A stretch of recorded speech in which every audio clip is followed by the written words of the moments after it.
La senyora Lluïsa fa poc que ha ingressat i té demència. La família ha seguit les recomanacions del centre de portar roba còmoda. Al cap d'una setmana et demana que la vesteixis en faldilla. Vine. Amb aquest xandall no estic gens còmoda. Tu podries ajudar-me a canviar-me de roba i posar-me una faldilla? Què faries en aquesta situació?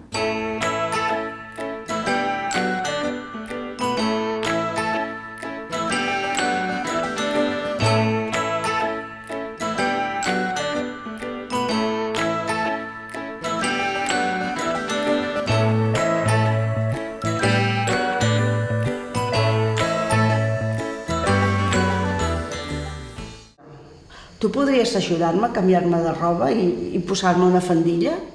Lluïsa, ja saps que el millor és la roba còmoda i el xandall ho és. Ah, sí? Jo sempre he dut faldilles. A mi els pantalons no m'agraden. Ja veuràs que d'aquí una setmana em demanaràs pantalons. Ara t'he de deixar, que he d'anar al menjador un moment.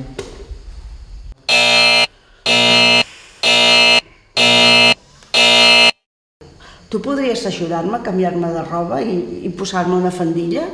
Lluïsa, mira la teva documentació de com vas arribar i no diu res de faldilla. Ja veuràs que de xandalls n'hi ha de molt macos. Ah, sí?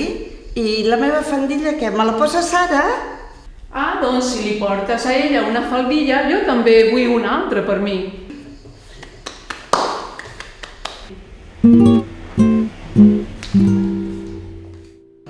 Tu podries ajudar-me a canviar-me de roba i posar-me una faldilla?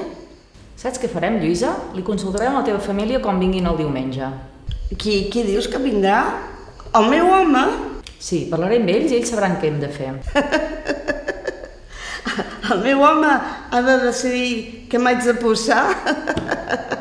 Ai, no el posis amb aquests compromisos, pobret.